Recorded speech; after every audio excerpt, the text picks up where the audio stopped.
तो आज के WWE स्मैकडाउन में हमें पुराने वाले जॉन सीना तो देखने मिले, पर एक ऐसा मैच ऑफिशियल हो गया जो किसी ने उम्मीद नहीं की थी और ऐसा मैच हमें देखने मिलने वाला क्लैश इन पेरिस के अंदर। सो हेलो फ्रेंड्स, तो मेरा नाम है एके और आपका स्वागत है अपने चैनल रसल न्यूज में। तो हमें यहाँ पर देखने मिलता है जो कनाडा मॉन्ट्रियल का क्राउड है वो हमेशा की तरह बेस्ट एकदम बढ़िया चैंट्स करता है और जो सीना के चैंट्स इतनी बार लगे हैं ना कि यहाँ पर जितनी बार बोलूंगा मतलब वीडियो बहुत ही ज्यादा लंबी हो जाएगी अगर मैं बोलने लगा कि सीना के इतने बार इतने लाउड चैंट्स लगे हैं जो कि बहुत ही ज्यादा बढ़िया थे। तो जॉन सीना रिप्लाई करते हैं डैम, मतलब पहले तो बहुत ज्यादा तारीफ करते हैं कि कितना बढ़िया यहाँ पर क्राउड है, फिर बोलते हैं कि इससे डब्ल्यूडब्ल्यूई यहाँ पर बहुत ही ज्यादा अफरेड था बहुत लंबे टाइम तक कि मॉन्ट्रियल के अंदर अगर जाएंगे जो उनका यहाँ पर हमें देखने चीज वो बोलते हैं कि सीक्रेट जो पता है मैं तुम सबको पता है, मैं नहीं बोलना चाहूंगा, वो स्क्रू जॉब की बात कर रहे होते हैं और वो बताते हैं कि कैसे हमें यहाँ पर देखने मिलता है डब्ल्यूडब्ल्यूई हमेशा अफरेड थी आने से, पर उन्हें लगता था कि जो ऑडियंस है वो हाईजैक कर लेगी पूरे शो को। और फिर वो बताते हैं कि कैसे मैं कभी भी अफरेड नहीं था क्योंकि मेरे को पता है ऑडियंस ही यहाँ मतलब जो अपनी ऑडियंस है वही यहाँ पर शो है। फिर वो बताते हैं कि कैसे जितने भी लोग यहाँ पर घर पे बैठे हैं यहाँ पर देख सकते हो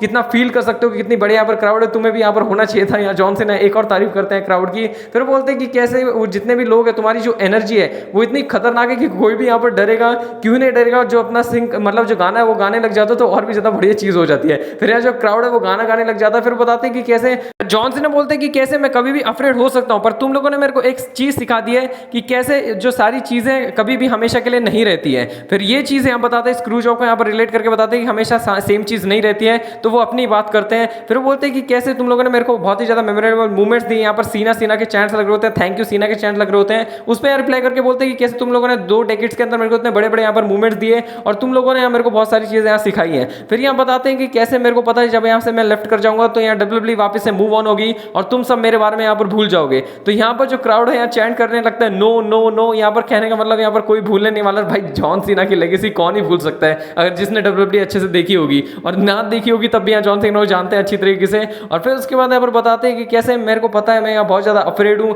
मैं इसलिए अफरेड हूँ कि मैं तुम्हें अच्छी तरीके से डिलीवर कर पाऊंगा या नहीं कर पाऊंगा, मैं अच्छी तरीके से अपने रिटायरमेंट टूर के अंदर जो सारी चीजें तुम्हें दे सकता हूँ जितना मेरे अंदर है वो सारी चीजें दे पाऊंगा या नहीं दे पाऊंगा, इस चीज से डर है मेरे को। हाँ ब्रॉक लेसनर से भी बहुत ज्यादा डर लग रहा है कि कोई कैसा कर सकता है, मतलब ब्रॉक लेसनर को अपने अपोनेंट में कैसे देख सकता है कोई भी यूनिवर्स के अंदर। पर मैं एक चीज बता दूं कि मैं यहाँ पर अफरेड हूँ, हाँ मैं हूँ, हेल यस मैं यहाँ पर अफरेड हूँ, पर ब्रॉक लेसनर को अब यहाँ पर जॉन सीना प्रॉब्लम होने वाली है। कहने का मतलब जॉन सीना अब रेडी है, मतलब पुराने वाले जॉन सीना वापस आ चुके हैं। फिर वो बताते हैं कि कैसे जितने भी मतलब अगर कहेंगे कोई भी यूनिवर्स हो उसके अंदर ये तो मेरे को पता है जॉन सीना कभी पीछे हटने वालों में से नहीं है, और मैं यहाँ पर जो ब्रॉक लेसनर है उसको यहाँ पर जॉन सीना प्रॉब्लम हो चुकी है। फिर ब्रॉक लेसनर को बोलते हैं if you want some come get some, और फिर जितने भी रेसलर वहां पर बैठे हुए रोस्टर में या लॉकर रूम में जिसको भी दम है जिसमें भी दम है आ जाओ सामने, क्योंकि वो बोलते हैं if you want some you get some, मतलब you want some come get some ऐसा करके बोल देते हैं। फिर लोगन पॉल वहां पर निकल के आते हैं, थोड़ी बहुत यहाँ बहसबाजी करते हैं। फिर उतनी देर में पीछे से बस उनका प्लान तो यही होता है कि ड्रू मैकेंटायर और लोगन पॉल आपस में आके जॉन सीना को मारे। तो उसके बाद हमें देखने मिलता है कि कैसे जो ड्रू मैकेंटायर लोगन पॉल आके मारने लगते हैं, पर जो कोडी रोड्स हैं वो हेल्प करने के लिए आते हैं जॉन सीना की। फिर लोगन पॉल और ड्रू मैकेंटायर को मार के बाहर फेंक देते हैं। फिर उसके बाद यहाँ जॉन सीना बोलते हैं कि एक्सेप्ट कर लेते हैं यहाँ लोगन पॉल का चैलेंज, क्योंकि लोगन पॉल बोलते हैं कि Logan Paul versus John Cena at Clash in Paris. तो वो यहाँ पर कैसे एक्सेप्ट कर लेते हैं भाई मेरे को बिल्कुल समझ नहीं आया, मतलब मेरे को बिल्कुल आउट ऑफ माइंड था कि लोगन पॉल का मैच हमें देखने मिलने वाला है जॉन सीना के साथ उनके रिटायरमेंट टूर में, ना कि कोई उनके लेगेसी या फिर पुराने या ग्रेटेस्ट राइवल में से। तो हमें फिर देखने मिलता है कोडी रोड्स मदद करते हैं और बाकी एक और मैच अनाउंस कर देते हैं John Cena and Cody Rhodes versus Drew McIntyre Logan Paul SmackDown के मेन इवेंट के अंदर। मैं सोचा क्या पता मेन इवेंट के अंदर ब्रॉक लेसनर आ जाए लोगन पॉल वगैरह को धो दें और उसके बाद जॉन सीना बोले मैं लोगन पॉल को बाद में निपटूंगा, पहले तेरे से निपटता हूं। तो क्या पता ऐसा हो जाए, तो मेन इवेंट के अंदर क्या सीन हो उसके बारे में बात करेंगे बाद में। फिर नेक्स्ट हमें यहाँ पर देखने मिलता है जेसी मेटोन हिकुलू कहने का मतलब टाला टोंगा, उनका मैच होता है अगेंस्ट एमसीएमजी। जो एमसीएमजी के साथ जो हाल हो रहा ना भाई वो मेरे से देखा नहीं जा रहा, क्योंकि एमसीएमजी एक तरीके से यहाँ पर लेजेंडरी टीम मानी जाती है। कहने का मतलब अगर आप जेफ हार्डी और डडली बॉयज जैसे इतने बड़े बड़े लेगेसी है उनकी टैग टीम डिवीजन के अंदर, तो वैसे लेवल की यहाँ पर टीम है, पर इनके साथ अच्छा नहीं हो रहा, वो हार जाते हैं। अब जिस तरीके से एमसीएमजी को डिस्ट्रॉय करते हैं बिल्कुल मजा नहीं आ रहा है। फिर लास्ट में जब देखने मिलता है एमसीएमजी को हरा देता है, फिर सैमी ज़ेन वहां से निकल के आते हैं और सोलो सिकोा को यहाँ पर चैलेंज कर देते हैं। तो सोलो सिकोा और सैमी ज़ेन का मैच तो होना ही था, क्योंकि सैमी ज़ेन का होम टाउन है मॉन्ट्रियल कनाडा,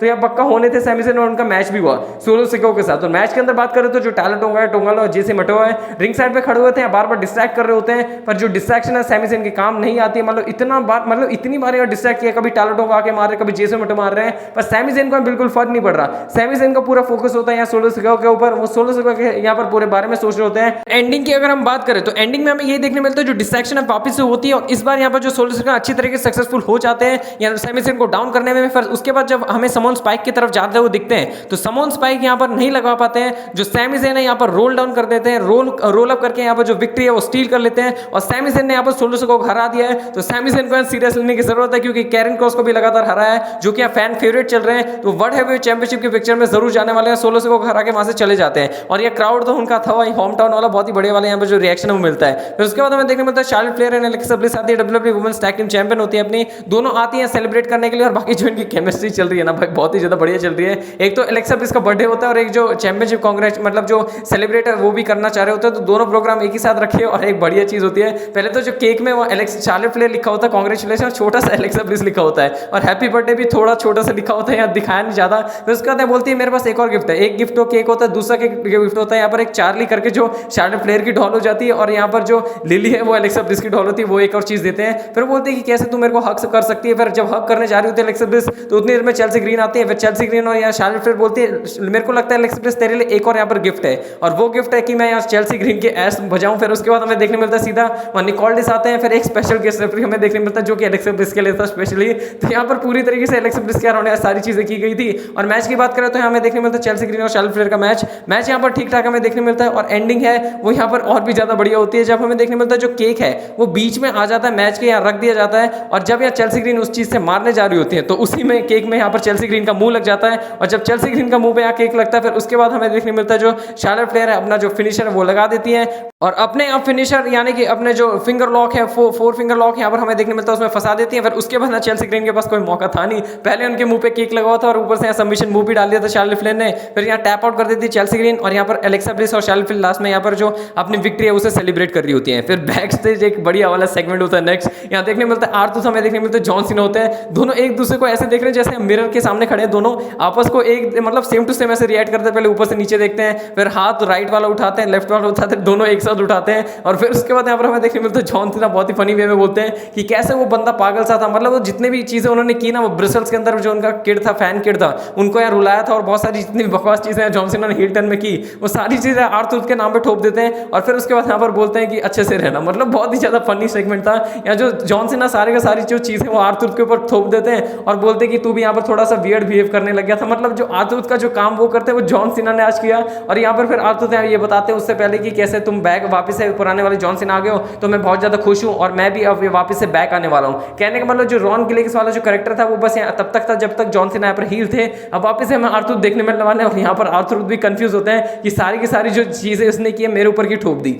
और इतने फनी सेगमेंट के बाद हमें यहाँ पर देखने मिलता है सीधा स्मैकडाउन का main event, Logan Paul and Drew McIntyre versus John सीना एंड कोडी रोड्स। मैच की बात करें तो मैच यहाँ पर छोटा सा था, यहाँ 5-6 मिनट का था, उससे ज्यादा नहीं था, क्योंकि ये मैच बस ऐसे ही रखा गया था। मेन तो मोटिव ये था कि कैसे यहाँ पर स्टोरी लाइन बनाई जा सके, और मैचेस यहाँ पर अनाउंस हो चुके हैं। तो मेरा क्या था कि मैं सोचा यहाँ पर हमें देखने मिला स्टार्टिंग ऑफ द शो में स्मैकडाउन में यहाँ पर ब्रॉक लेसनर तो आए नहीं, तो मैं ये उम्मीद करके बैठा था यहाँ पर आएंगे, लोगन पॉल को भी ठोक देंगे, सबको यहाँ पर तबाह कर देंगे, और आखिरी में जॉन सीना बोलेंगे कि भाई बहुत हो गया, लोगन पॉल से बाद में निपटता हूँ, और बाद में आके फिर यहाँ ब्रॉक लेसनर वर्सेस जॉन सीना अनाउंस हो जाएगा क्लैश इन पेरिस के लिए। तो मैं तो यही उम्मीद लगा के बैठा था पूरे स्मैकडाउन के एंडिंग तक, पूरे मेन इवेंट तक, पर ऐसा कुछ भी नहीं हुआ भाई। मेरी उम्मीदों पे पानी फिर गया है। मैं लोगन पॉल पे ये नहीं कह रहा लोगन पॉल बकवास रेसलर, भाई Logan pol one of the best wrestler है जो भी यंग जनरेशन में आए हैं, पर दिक्कत ये है कि जॉन सीना के अगर पुराने राइवल मिलेंगे तो ये तभी मजा आएगा, तभी कुछ यहाँ पर नॉस्टैल्जिक फील होगा, तभी कुछ हमें बढ़िया देखने मिलेगा। और लोग भी यही चाहते हैं। लोगन पॉल से मतलब मेरे को कोई दिक्कत नहीं है, मतलब कोई भी दिक्कत नहीं है, पर उनको मैच मिल गया उनके लिए मैं खुश हूँ।